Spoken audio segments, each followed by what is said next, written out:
Hey, what it do, y'all? Welcome back to episode 128.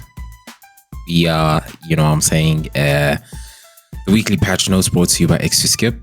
And yeah, man, we're back for another one. I know it's been a while. Your boy Tom Ziri. Hello. We back with it again. With us, we got Kid Kojo. What's good, homie? I'm chilling, bro. How you doing? Good, man. I feel weird about still calling us kids. It's weird. I'll be like, yeah, nah, it's man Kojo. Hey, shit. Yeah, nah, I'm good, bro. I'm good. Yeah, Max is currently fighting sickness, but he should be recuperating on some chicken noodle soup, and he'll be aight. So yeah, hope y'all are doing good. Hope y'all are doing nice, and let's get right into it. But obviously, we got to first start with any announcements. From my side, the only thing I can honestly announce, I'm not going to talk too much about it. It's just that the League of Legends World Championship play-ins for this year have now begun. Well, they began a while back. I think it's been like 2 weeks now. Yeah, it's been 2 weeks, almost a month actually. So it's not even 2 weeks. But yeah, they've been good. I haven't been keeping up to tabs with every single game because I only watch T1 because I mean they're my favorite team. First game with them up against IG was a big one because IG are former champions, but not like champions of last year. I think they were champions of the year before.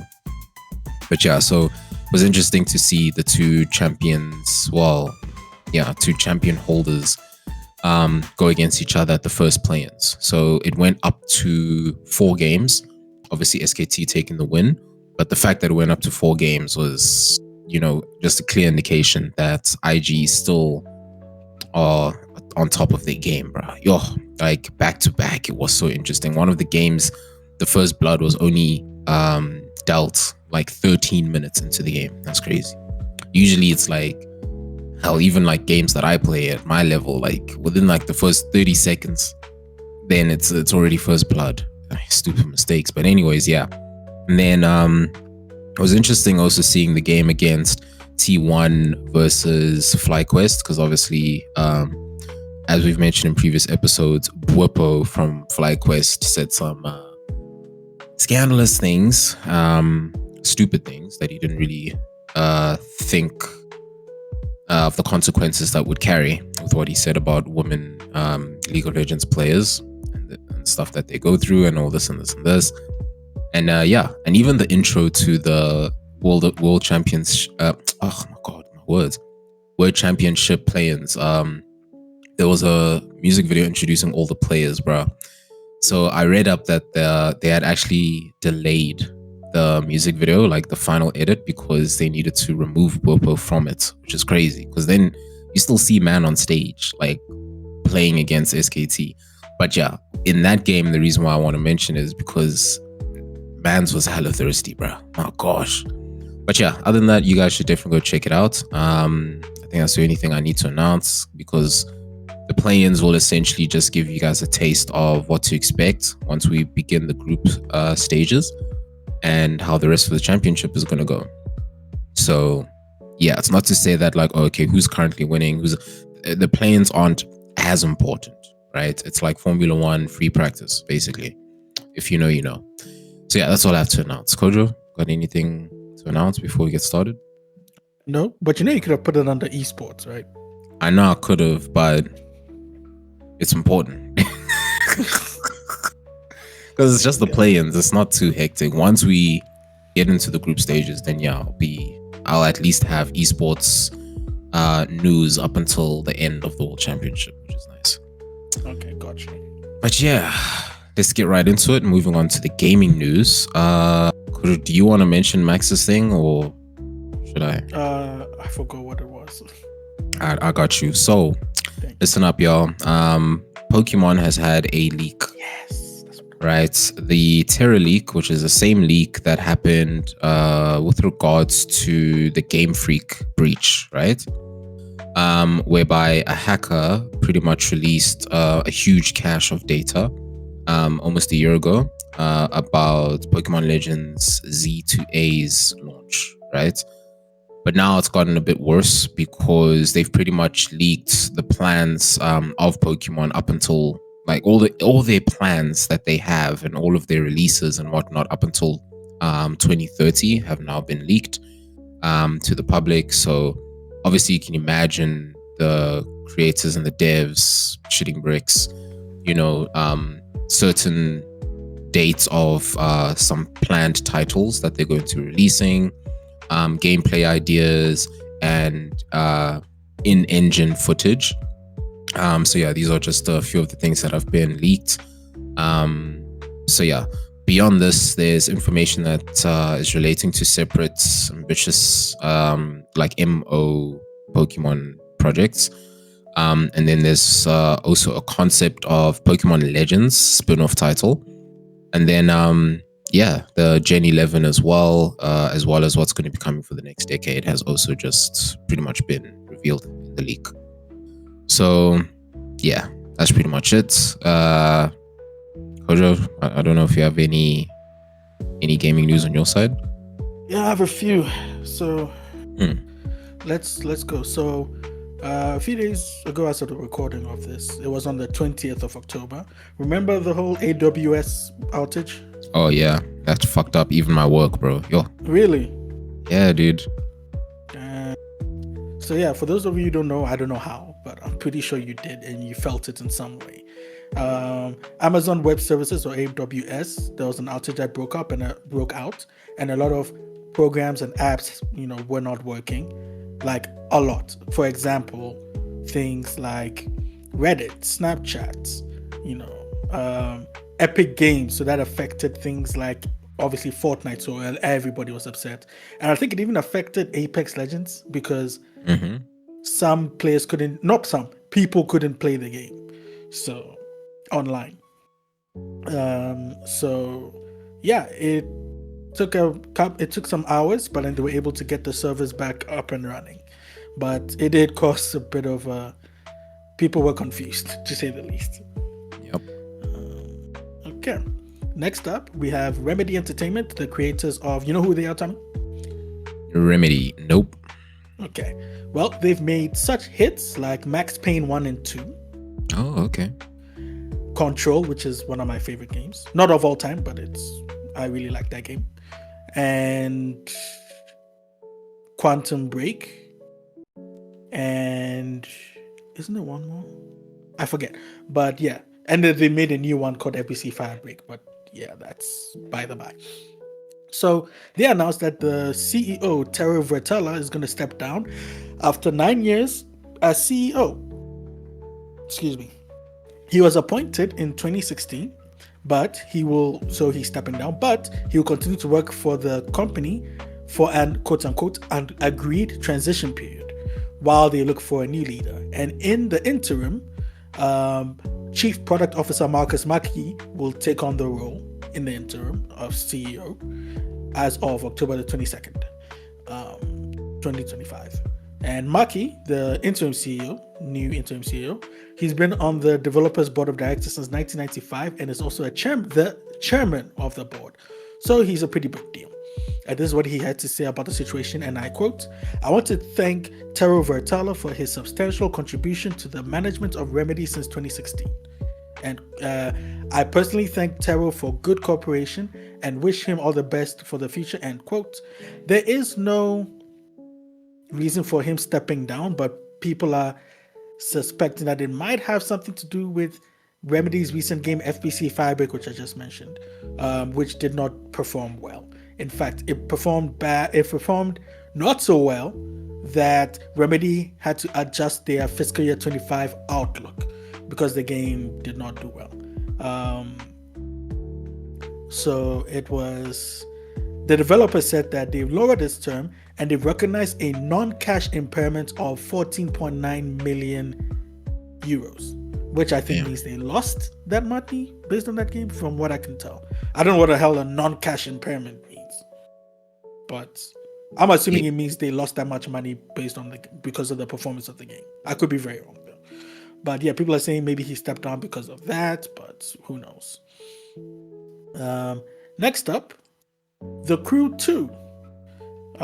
So The Crew 2, made by Ubisoft. Ubisoft announced a big thing about The Crew 2. You know what that is, Tommy? Crew 2, that's the Forza, but like more shit to do, right? Kind of, sort of, yeah. Oh, okay. Now, what all do of they? America, yeah. What are they doing? So they're introducing a new system called the hybrid mode. Want to guess what that is? They're gonna bring EVs into the game? No, but that's actually a very interesting guess. I like the way you think. You think very creative, Tommy. I like the way you think. Hey man, no. I'm simple. No, that's what it means. It basically means that they're giving you two options to play the game: online and guess what, Tommy? Please tell me offline. Yes. Oh, thank God. So, after the backlash of the original The Crew, Ubisoft have announced that yes, you can play The Crew in online mode, or if you want, finally offline mode. And they were so proud of it, they put it on their websites. There's a whole system of breaking it down, how it works. I mean, you don't really need a website to tell you how it works. You can play online or offline. That's pretty much it. But there are differences in online and offline. Certain things like I think you can't obviously purchase things from the store. You can't do live events and things like that. But if you want to check the full thing, go check the website. And sticking with Ubisoft, my last bit of news, Ubisoft announced something very weird. So they announced, when was it? On October the 22nd, 2025, Massive Entertainment, which is under Ubisoft. Massive made games like Star Wars Outlaws, Avatar Frontiers of Pandora, and obviously Tom Clancy's The Division series. So they're a pretty big deal under Ubisoft. And they put out a whole statement on a 3-paragraph statement on Twitter or X or whatever. And it was so confusing to me that I didn't understand. I genuinely didn't understand what they were saying. So I had to look up some articles to help me understand because I have a pea brain. So basically, Ubisoft has announced plans to offer voluntary redundancies to staff at Ubisoft Massive. So basically, this is what they said, and I quote, "To support this transition," meaning a transition of, they're reimagining their long-term plans, evaluating a roadmap or whatever. They said, and I quote, "To support this transition responsibly, we introduced a voluntary career transition program, giving eligible team members the opportunity to take their next career step on their own terms, supported by a comprehensive package that includes financial and career assistance," end quotes. So the way I understand it is, from the articles, it pretty much says that, they're offering a voluntary way for companies, or for that company specifically, to lay off its staff, or for people in that company to leave. And they said they'll support them with a severance package or whatever. So basically, they're not outright laying people off, but they're saying, hey, we're in a bit of a tight spot. So if you guys want to leave, or hey, Massive, if you want to lay off some people, this is how you're going to go about it. I'm not sure if that makes sense, Tommy. That's dumb, because it's like saying, hey, look, you're not fired, but we can't pay you. Pretty much. So we'll see you Monday. Exactly. That's pretty much what they're saying. So yeah, when I read that statement, I was so confused. I was like, what are they saying? And then I read some articles and I'm like, oh, okay, that's pretty dumb, as Tommy said. But yeah, that's Ubisoft for you. And yeah, that's all my news. Oh wait, from my side, yeah, simple shit. Silent Hill producers say that AI could never make Silent Hill F. Now, I've only seen gameplay of Silent Hill F. I don't know what it is about Silent Hill games, but they've never been scary for me. I think the only thing that I suppose would be scary about Silent Hill F is the sound. Yeah. The sound in the game is insanely good, to the point where what sounds like is chasing you is what is making the game scary. Otherwise, when you see it, like what's chasing you, then you're like, okay, chilled. It's just the sound. Like, you never know how really close something is to you, because the sound just makes it sound like it's everywhere. But with regards to a lot of AI horror games that have now been coming out as of late, I want to argue to say that perhaps it could. It kind of could, in the sense that the visualization of Silent Hill F and the sound, as I mentioned, is the only thing that sets it apart. But most AI horrors that I've seen as of now that are popping out are terrifying, very terrifying. So yeah, it's very interesting to see now where things are going to go in terms of horror games. So Silent Hill trying to pretty much make that claim is a bit ambitious, to say the least, because I mean we're still only in the breakout of AI and how intense it could get. The moment AI horror games come to virtual reality, we're fucked. We're so fucked, like beyond.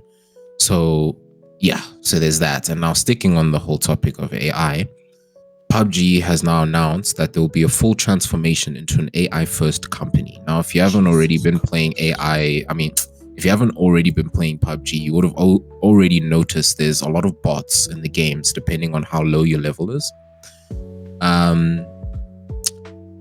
mean, even in Fortnite, I'm sure some people have noticed that there are bots. Just, I mean, they seem like they're doing okay, but not really. And so now what ends up happening when you end up fighting all these bots is obviously you get into that whole mindset of like, oh, okay, no, I'm pretty good at the game. I think the aim of introducing bots, I don't want to say it was because of player counts. Player counts was, I mean, at a time when the numbers of PUBG players was very low, they had to add in bots so that it could just fill the server. But now that most people are coming back to PUBG, I mean, they've been coming back to PUBG, I want them to take the bots out. But now sometimes when you are up against these bots, I oath it feels like a real player until you see their username and you're like, okay, now then that's definitely a bot, but they're getting better. That's one thing I've been noticing. And it's the same because like when I've been playing Arena Breakout Infinite, it's the same thing.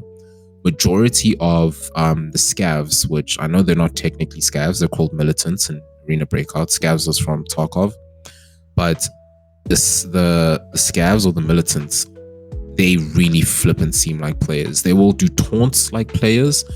The footsteps, okay, sometimes you can tell when it's a militant because when it comes out of the sprint animation, most players don't stop sprinting and stand still. They stop sprinting to just simply slow down and take slower steps. I mean, yeah, there's a tip for those of you who are starting the game early, how to detect if the sound of running is a player or if it's AI. But the accuracy of the AI is getting insane. And we've also been seeing some of it on Rainbow Six Siege as well. Because obviously a lot of people don't really like playing online nowadays because there's so many cheaters. And to, basically combat that, they've introduced a higher tier of NPCs that you go up against. And hell, we even see it in League of Legends now. Because a while back, when Dota had bots that had more increased difficulty that League of Legends' bots had. But now that Riot has also introduced AI into the mix, and the thing is, I don't even think they admit it, but if you play League, you can definitely tell that the intermediate level against NPCs is more difficult now than it was ages ago. Like if you really have been playing League for that long and paid attention, you would notice. And it's terrifying how hectic it gets because nowadays, dude, flip, just playing against bots like makes me just as, focused and pulse rating as it takes when I'm playing against players. So yeah, interesting take on that. So more news on the whole PUBG thing. Crofton Live, which is Crofton, who are the game developers of PUBG, had a live talk event on today, actually, as of this recording. So yeah, today, as of this recording, they were going to announce a whole lot more of it, but they had already kind of slipped it out a while back that come 2026, they will be spending 30 billion Korean won annually to help employees adapt and apply AI tools into the daily work. So yeah, this is it's going to be pretty intense. Now, of course, we've been discussing layoffs and all these types of things. So now it's to say that, okay, is Crofton going to be the next in the news of layoffs, having been done? But I don't know where this is gonna then take people, to be honest, because my thing is, if AI is able to scale and skill, the game could soon become completely unplayable. But it's not just to say that the bots and the AIs, I mean, the bots are the only thing that's, is being incorporated in terms of AI. It's more than that, because essentially the transformation of the whole AI thing with all the initiatives and whatnot is going to go into the development of the game. So I'm talking about, you can start expecting weekly events instead of like monthly or seasonal events, right? There's always going to be something coming out almost every single week, because AI is just developing it at a faster rate than human developers would. So it's more content, but to whose expense? Shout out to the employees. I hope that if we eventually mention a craft and layoff, that there's something for y'all out there. To anyone else who's still a dev, bruh, wake the hell up and find a way to start doing like manual type jobs, bro. Being a carpenter is going to be a billionaire job someday. But yeah, anyways, moving on to the gaming corner, that is. Kojo, what has been released, bro? Before that, I think I'll be remiss, it's pretty much old news at this point, so by the time the episode comes out, but I think I'll be remiss not to talk about Tami the Tomonobu Tagaki. I think what? Ninja Gaiden, Dead or Alive. Oh, okay, I wait. Cool. Yeah. I haven't played the new one, so yeah, my bad. Yeah, I think I'll be remiss not to mention him and his passing. So, Tomonobu Tagaki, responsible for the Dead or Alive fighting game series and the 3D Ninja Gaiden series, passed away some weeks ago.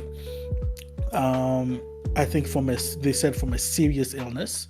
And do you want to hear his final statement, Tommy? Yeah, legend. It's poetry, dude. Listen to this. So he said, and I quote, "Final words. The flame of my life is about to go out. The fact that this message has been posted means that my time has finally come. I am no longer in this world." And he said in brackets, "I have entrusted someone important to me with this final message," close brackets. "My life was a continuous battle which I kept winning. I caused a lot of trouble for others too. I take pride in having fought to the end and having followed my convictions. I have no regrets, but I am deeply sorry that I could not deliver new works to my fans. I'm sorry. So it goes, Itagaki Tomonobu," end quote. Jesus. Yeah. I know, right? That was nothing less. Oh, bruh. And so yeah, as he said, Tomonobu Itagaki, he's a very celebrated guy in the gaming industry. Everybody knows him, for his signature sunglasses, his cool, demeanor, his "I don't care, I'll say what I want" type of behavior, his rebel type of thing. He went on to, go to so he founded Koei Tecmo. No, sorry, I take that back. He founded Team Ninja in the late 90s, and they went on to create the games that I mentioned. And then he went on to create a game called Devil's Third at Valhalla Game Studios. That studio, Valhalla Game Studios, eventually closed, and Itagaki went on to form Itagaki Games in late 2021. They were working on a new game. We don't know what it was, but we don't know if that game will ever see the light of day now. And he is survived by his daughter. So it's it's sad stuff. Yeah, it is. Yeah. Like you were saying, Ninja Gaiden was you liked that game. Dude, it was a start to me liking anything ninja related. Yeah. Nah, shout out to him though. Yo. Yeah, no, I remember one day just even playing Ninja Gaiden in Spur noch all, bro. Damn. Dude, first of all, Spur had no reason to have such a violent game like that. Right. But I mean, back in the day, sure, the graphics weren't, I guess, seen as too violent towards parents. To them, it just looked like cartoons. But yeah. Yeah, it's sad, but he will be remembered. He was, a lot of, people, gaming industry people have come out. Harada-san, the man behind the Tekken series, he came out and he said a whole statement about him, about how he was really sad about his passing. He even said that he got a message from Itagaki saying they should hang out sometime. It's really sad. But yeah, anyway. Moving on to the gaming corner, as Tommy said, let's talk about the releases of the week. We have a game called ILA, A Frosty Glide, PC, PS5, PS4, Xbox Series, Xbox One, Nintendo Switch, adventure platformer RPG, October 20th, 2025, currently sitting at 74 on Metacritic. Next, we have a game called Vampire the Masquerade, Bloodlines 2. The sequel to that, I think, was the 2004, 2005 cult hit, or cult, not going to say hit, but it was the cult game that developed a cult following. Pun not intended. PC, PS5, Xbox Series, RPG, October 21st, 2025, currently sitting at 64 on Metacritic. Next up, we have Guess What? Definitely GTA 6. Good one. I don't know. Ninja Gaiden 4. Oh, obviously. Speaking of Itagaki, I don't think he had a hand in this one though. But yeah, Ninja Gaiden 4, PC, PS5, Xbox Series, action adventure game, October 21st, 2025, currently sitting at an 82 on Metacritic. Then we have Jurassic World Evolution, PC, PS5, Xbox Series, is a tycoon management type of game, October 21st, 2025, it's currently sitting at an 81 on Metacritic. Next, we have a game called Tormented Souls 2, PC, PS5, Xbox Series, survival horror game, October 20th, 2023, currently sitting at 79 on Metacritic. Then we have The Lonesome Guild, PC, PS5, Xbox Series, action RPG, October 23rd, 2025, currently sitting at a 79 on Metacritic. And last up, we have Godbreakers, PC. Actually, not last up, sorry. Next up, we have Godbreakers, PC, PS5, co-op action roguelike, October the 23rd, 2025, currently sitting at 74 on Metacritic. Next, we have a blast from the past into the current, a new video game based on a beloved once upon a time, but I think people still watch him, beloved YouTuber slash YouTube series that, it actually predates YouTube. He had his own website that he was posting the videos on. And I'm talking about, I don't know if you've ever heard of him, Tommy. I'm talking about the Angry Video Game Nerd, or AVGN for short. This is a guy whose videos, I watched his videos in high school. I binged them. I don't know how I stumbled upon him, but I did, and I'm glad I did because his videos were hilarious. I don't really watch him much, but I think he's still posting. James Rolfe is the guy behind Angry Video Game Nerd. He plays a character, the Angry Video Game Nerd, who but he goes back, and his shtick, Tommy, is that he plays bad games from the NES to the SNES to Atari to old school consoles before the PlayStation 1. Yeah. So PlayStation 1, before that, he'll play it.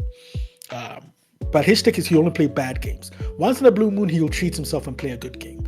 But he only plays bad games, and it's hilarious the way he does it. But anyway, ranting over. Angry Video Game Nerd 8-Bit, it's a new game. PC, PS5, PS4, Xbox Series, Xbox One, Nintendo Switch. Action platformer, October 23rd, 2025, currently sitting at a 78 on Metacritic.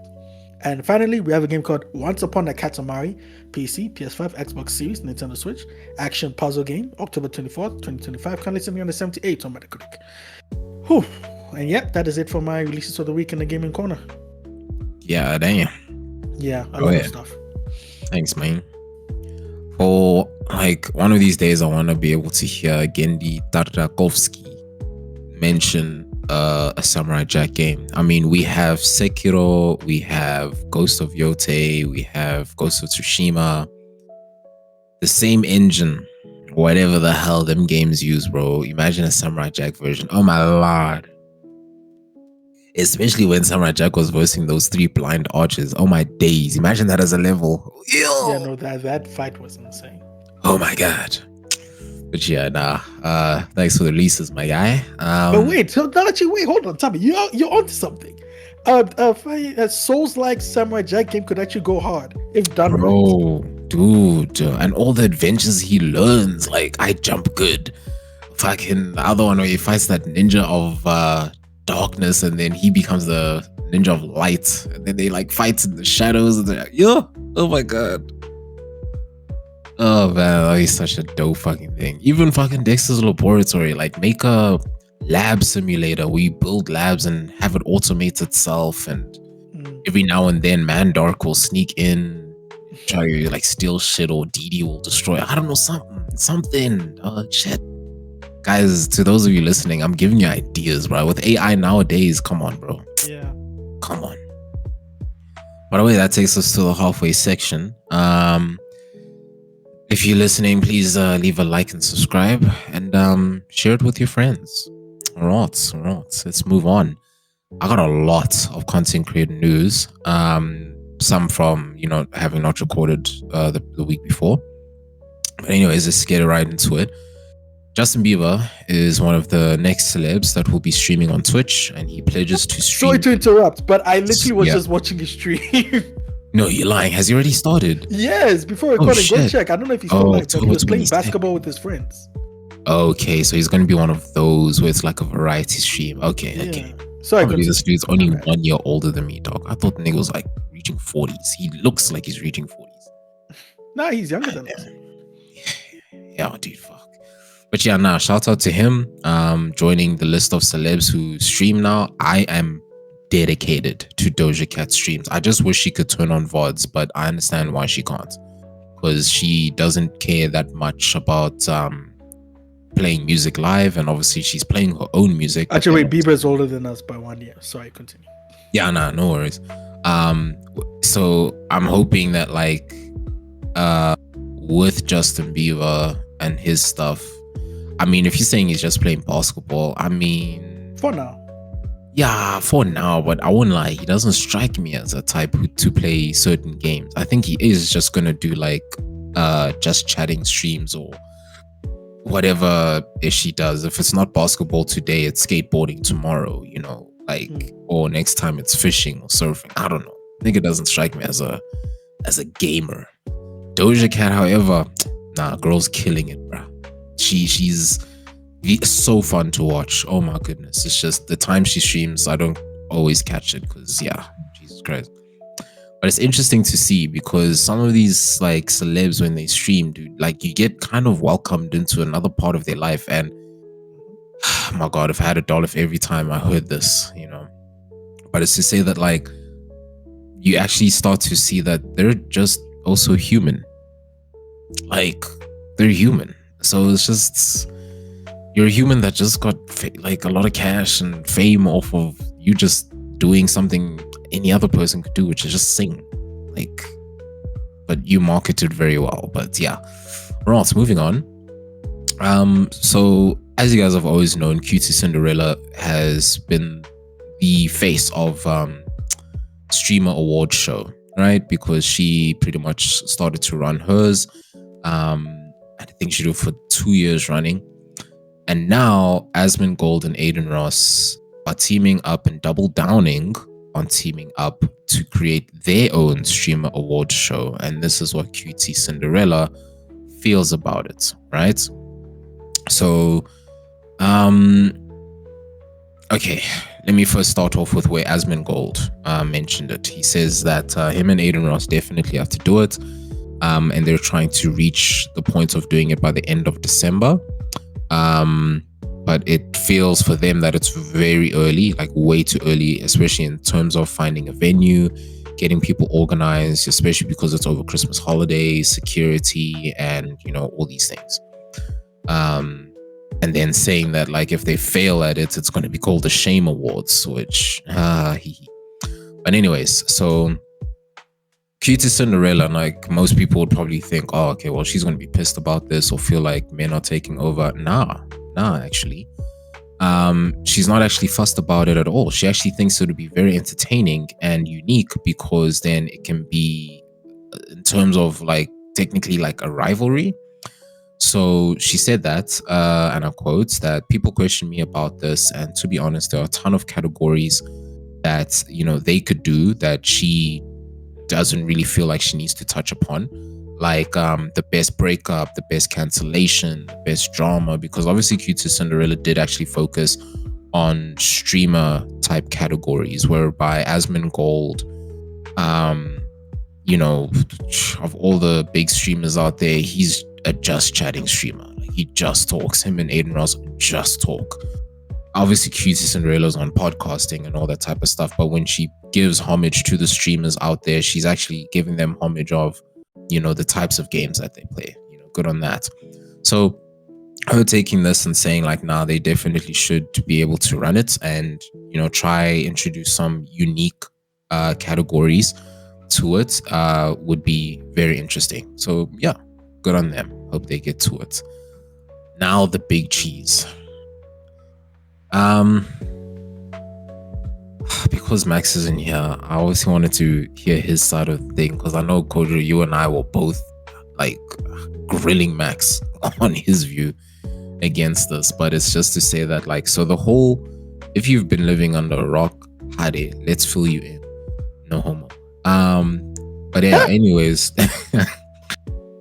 recently Twitch has been coming under fire. Okay, actually not recently. I'm glad we actually mentioned it in previous episodes. But in previous episodes, we've told you guys already that, like, you know, the likes of Q2 Cinderella, Pokemon, Valkyrie, they all had their reasons for not going to TwitchCon this year, right? Concerns around the safety of it all. When I say that could not be perfect timing for now, everything that has now happened,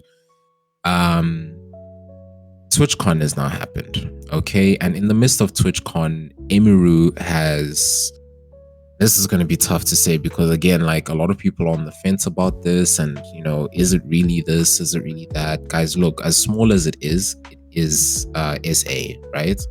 And I don't mean SA as in South Africa, obviously.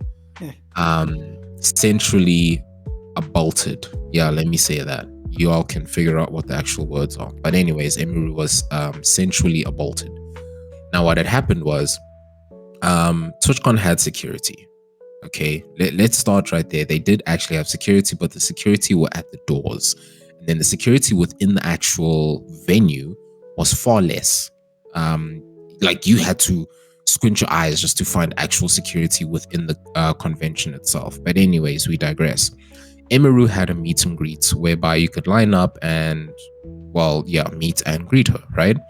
So there was a fan who was in a different queue completely to see a different content creator, sees Emiru, cuts from that line into the Emiru line all the way to the front and all the way through past TwitchCon security, only to try to go get a hug and a kiss from Emiru. But, like, not kiss on the lips, but, like, he moonwalked past everybody. Literally, bro. Literally. Like, and obviously, unfortunately, because Emiru has her own private security, and unfortunately, he did react a bit late because, I mean, the perpetrator got through flipping easily. Emiru did state that it was just like at best, all he could get was like a peck on the cheek, but it was still terrifying to her and completely not welcomed, right? So this is exactly why Q2 Cinderella and all the aforementioned said that they did not want to come to TwitchCon based on the whole safety. Why Hassan Paika, or Hassan Abi, whatever he goes by nowadays, said that he was also concerned about the safety. Nigga, ain't nobody trying to touch you. I mean, if anything, I would be concerned about your safety because of all the political things that you're saying. But I mean, hey, whatever, man. As well as Asmongold, like, dog, who's gonna do anything to you, bro? Come on. Speaking of him, actually, before TwitchCon, he was like, women should consider not going to TwitchCon. Absolutely. He actually called it. Yeah, and exactly. As I was saying, like, the timing of this is actually perfect. Well, unfortunately for Emiru, of course. So this happened on October 17th. And Emiru has like a whole video of how, you know, it all went down from her point of view. So 49 minutes, bro. Worth it, dog. Worth it, though. But yeah, you guys should definitely go check it out. Look, if anything, there was a streamer that's kind of a dickhead. But he kind of makes a point saying that, like, if anything, if you know who Emiru was, bro, you know who she is now. Because goddamn. But now why this is such a huge problem, okay, is because the Twitch CEO, Dan Clancy. Oh, Daniel. How he handled the situation is in the worst way that any company, let alone the actual CEO of the company, handled the situation, making it out to seem like it was Emiru's fault. He said, and I quote, "The safety of our creators is our top priority," right? He said this during an interview.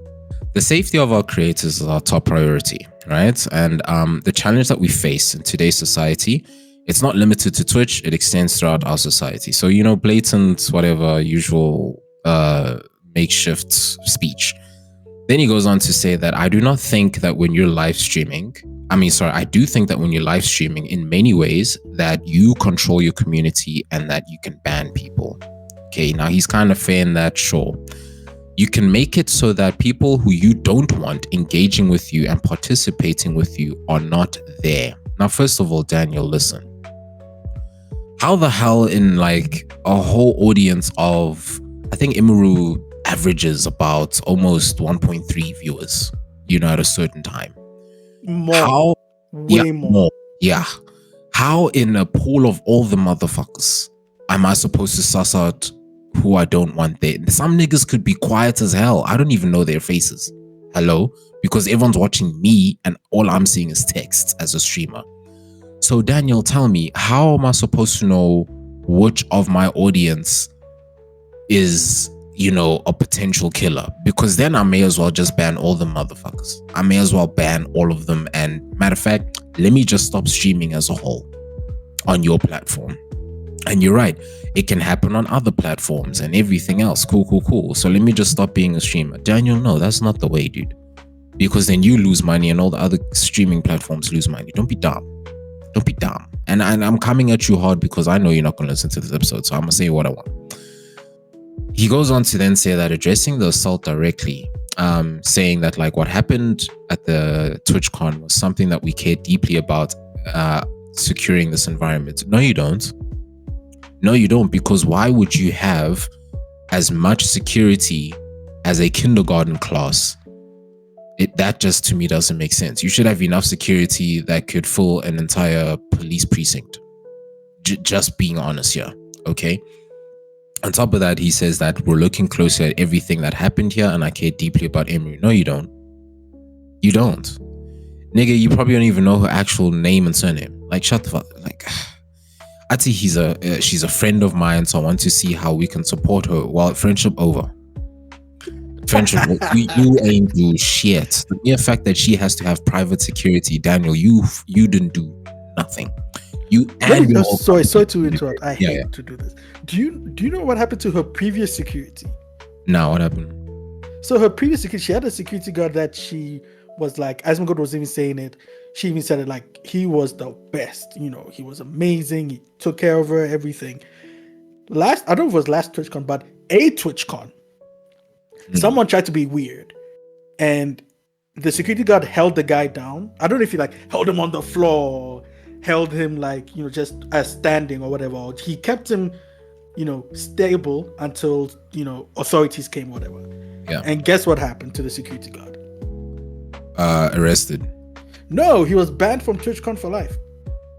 Oh, like what happened to this flipping guy who touched Emiru that's the only punishment he got was also banned. That was it. Funny enough, as far as I know, that isn't even for life. They said indefinitely. Oh my god. And they said he was banned. Emiru said in her video, I saw a clip. She said in a video that he was banned off Twitch for 30 days. I don't know if they changed it, but that's what happened. It's so dumb. It's so stupid. And someone made the point. Someone was like, Aiden Ross was banned off the platform because his chat was saying something. Whereas this guy was SAing someone, about to SA someone, or whatever you want to call it. And he gets 30 days. And people were like, wow, okay, cool story, Dan. But then again, Dan wasn't in charge when Aiden was banned. But was he? I can't remember. No, it was some under... Emmett Shear. I don't know what race, but yeah. But anyway, sorry, continue. Sorry. Nah, no stress, no stress. So yeah, so that's pretty much where the story, I guess, ends, because obviously now people are on the fence about Twitch, this and this. Like, and this I think Max would agree, is to say that we can say all we want, but I mean, for some of these people, Twitch is still their workplace, bro.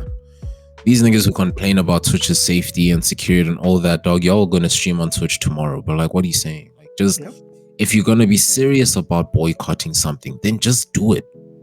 Just do it. But yeah, it gets worse and it goes on. So obviously at TwitchCon, you guys know that there are certain tournaments that run. Some streamers can also stream whatever games are being put there. There are some games that are released for beta testing or beta playing, and then obviously streamers can capitalize on that. Lulu Lovely, unfortunately, was one of the players who got to play at TwitchCon, and what happened was the PC that she was assigned had malware. This malware would basically pretty much record all of your keystrokes. So everything you type in on the keyboard, it recorded it, and basically compromising all of her private accounts, like the logins to her Apex Legends, her Steam. She had to access some of the emails to get one-time pins, and all this. She had to set up OBS, so you got to see her stream key on Twitch, and it's just, you basically had control to her Twitch. You could go live stream on her Twitch, basically. So it's just looking very bad for Twitch as a whole. Like, their convention, not only was it the safety of the people, but it was the cyber security as well, which just failed. Because the thing about these computers, and I've seen these things at our Comic-Con that we have here in South Africa, as well as Rage Expo, these PCs can sometimes be, just because no one's around or like some of the staff are nearby, but no one's actually monitoring the PCs fully, and all it takes is for someone to just walk past the PC, plug in a USB at the back, and then it's done. It's pretty much done deal, because the PCs are obviously connected to internet. Now you have access to the entire network of the whole convention, and the damage that you could do from one PC is crazy, because obviously the streamer's going to be streaming. They're not seeing what's running in the background. You could open a command prompt, and I'm sure some of you guys would, have seen, sometimes you're chilling on your PC and your command prompt just opens and then closes really quick. Something just ran, something just executed, but you wouldn't know. You wouldn't know unless you are the type of person to know, So yeah, it's just not looking good. So anyways, Lulu Lovely then revealed it, and she wasn't really happy about it. She was even crying on her stream, because I mean, it's one of those things where you never truly know how much has been taken, and it can strike you at any time. Yes, she may have changed her passwords by now, but there's still stuff that still could have been accessed that she doesn't know of. And the whole admin of having to change every possible thing that you can is intense. So anyways, yeah, that's pretty much it. Kojo, you got any content creator news? None from my side, but just to add on to the Dan Clancy thing, there were videos, and someone like Skara came out to say, Dan Clancy was partying with these young girls at TwitchCon or whatever. And people were like, oh, he was just gooning or whatever. And there's a video of him on stage, with this, I don't know if it was this TwitchCon, I think it was, where it was this, I don't know if she was a singer or whatever, but she was performing or whatever. And Dan Clancy was there, and he picked her up, and I think he tried to hold her, but then he sort of tried to flip her, but then he sort of dropped her onto the stage. I don't know if you've seen that video, Tom. Nah. I'm not laughing. Look, I'm not laughing because, okay, it's going to sound bad that I'm laughing. I'm not laughing because a woman got dropped. No. I'm just laughing because of this whole situation where, and here's the thing about Dan Clancy. The previous Twitch CEO was a guy called Emmett Shear. And people often made jokes that he was so not involved in the company that even he probably didn't know he was the CEO of Twitch. Yeah. So people often made that joke, like Moscow often made that joke. Everybody made that joke. So I think Dan Clancy tried to hard pivot the other way. You know what I'm saying? Like, here I am, like, I'm part of this community. I'm friends with these streamers. I care about Twitch because I actually, I'm hands on with these. You know what I'm trying to say? Yep. So I think, in doing that, yeah, it might have sort of backfired in some ways. But hey, what do I know? But anyway, I just wanted to point out that there were videos of him partying, and people were like, "Oh, whilst he was partying, Emery was getting, that kind of stuff." But yeah, that's my 2 cents. Yeah, Jeffrey Dan Clancy. Hey, it's crazy. And there was something. There was another. Someone made a joke of Dan Clancy. I forgot what it was called. Someone made a pun of his name. It's killing me. But it was hilarious when I saw it. Diddler Clancy? I don't know. No. It was. I forgot what it was. But if I find it, I'll send it to you, Tommy. But yeah. Dude's doing misjustice to the flippin' Clancy surname, man. Tom Clancy's rolling in his grave. Bruh. But anyways, yeah. Moving on to esports. Obviously, I mentioned the World of Warcraft, the League of Legends play-ins, right? Other news that I have is the World of Warcraft Arena Championships took place recently. Now, I'm not sure if this constitutes as news, but with the World of Warcraft arenas, right? I don't know what it is, but I think I'm now starting to believe why a lot of players have pretty much just not what's the word I'm looking for? Not abandoned. I don't know, but like they revolt against most of the PvP in World of Warcraft, right? Because now we're getting to a point where all we ever see is the same type of content when it comes to the arenas, okay? And then as well as the MDI. I'm not even sure if the MDI is already passed or if it's still coming. The MDI being the Mythic Dungeon Invitational. What I mean by it's becoming repetitive and all this, it's always the same stuff every single time, is because I think this year was perhaps the lowest viewership I've seen in a very long time. And it saddens me because World of Warcraft, man, it used to be one of those where it was skill based, but now it's just, if you just pick a certain class, you're likely to win. And if you pick a second class and a perfect combo, like a trio, because the arenas, it's 3v3, if you just pick the perfect trio and the perfect combo of like class specialization, all this type of stuff, I mean, you're guaranteed to win. Some of these matches should not have taken as long as they did. They really shouldn't have, but it's because people pretty much just picked the same thing, went against each other, and now it was just, okay, now it's a skill gap. Now this is where the skill gap needs to kick in. But you can clearly see that some people just didn't have skill gaps. The moment they ran out of all of their, tips and tricks up their sleeve, my nigga, they were just absolutely blasted. And it's just, it's sad. But anyways, if you're looking to watch the Arena Championships, it's okay. You don't have to. Stick to the MDI. Yeah, I assume, with the MDI, I hope the team roster is going to change. This time, I just hope some of the OGs come back. It's a whole story for another time or another episode, but yeah, it's a lot of us World of Warcraft players are getting to the point of like, we're fine if we play cracked versions of the game at this point, like the private servers and whatnot. Obviously, some people are on the fence about that, but yeah, I don't know. The game is just too corporate. It's too marketing. It's too correct. Like, bring back the brutality. But anyways, yeah, that's me. Kojo, you got any esports? Yeah, even that, bring back the brutality. Any esports on your side? Me, none. Nothing this time. Oh shit, there's my alarm. Okay. Nah, no stress. Yeah, guys, that's pretty much it. I mean, next episode we'll have Max back, hopefully, because I definitely want to discuss not just the Twitch CEO stuff, but There's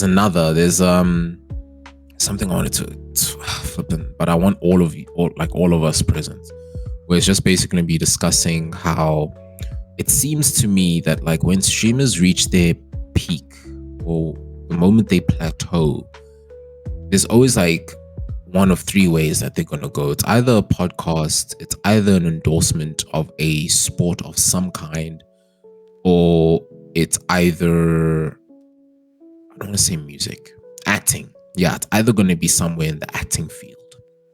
Obviously, now we have Kai Cenat with the movie that's coming out. Personally, I don't think I'm going to watch it. I don't lie. Koji, you're going to watch it, bro? Like Drewski, Kevin, and Kai. Is that actually a thing? Yeah, dude, the trailer. Like, go check the trailer out. I didn't actually see when the date is, but yeah. Wait, what? Yeah.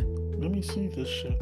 Now, I don't know if it's going to be one of those where it's going to go straight to streaming platforms once it's out. I sure as hell hope it doesn't go to like actual cinema, because they're going to make a loss if that happens. Thanksgiving with Kai, Kevin, and Drewski. No, it's not that. But you know, all these kids, man, these kids, they all finna watch that shit. I know for a fact. Like, they're going to come out of that movie and be like, oh, 6'7", Phantom Tax, whatever the fuck these young Thundercats are saying. But yeah, I don't know what the fuck that means, man.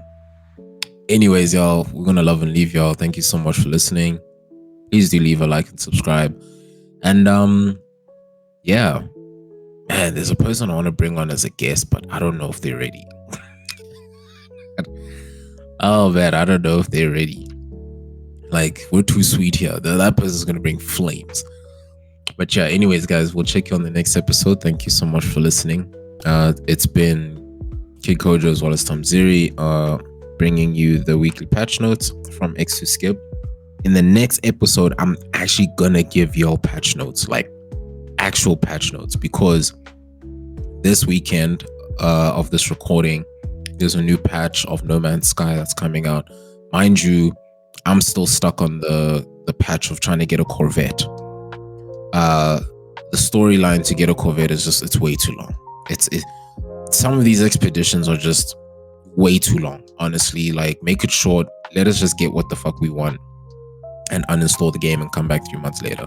This thing of making us grind so much, bro. Jeez. So much of my time that I'm not going to get back, because I didn't even finish my Corvette, bro. My spaceship looks like trash. It flies, though. You know what I'm saying? So I'm keen for it. This new patch, I don't know if my PC will be able to run it, but yeah, we'll be giving you guys what to expect in terms of that if you haven't already checked it out yourself by the time this recording comes out. But yeah, stay good, stay healthy, and we'll check you guys later. Peace out.